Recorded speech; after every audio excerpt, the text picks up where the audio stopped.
Balot na hilaw naman next, Tito Mars. Senyora, hindi ko kaya kainin yung hilaw na balot.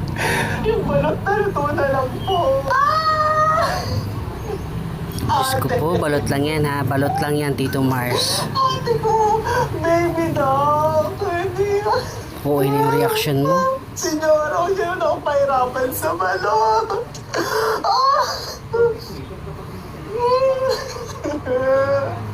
Tagyan mo raw siya ng asin.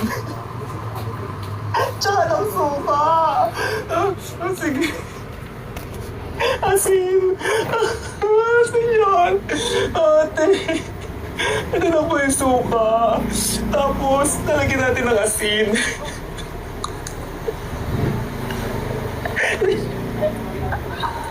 Ay! O, sige. Umpisahan natin.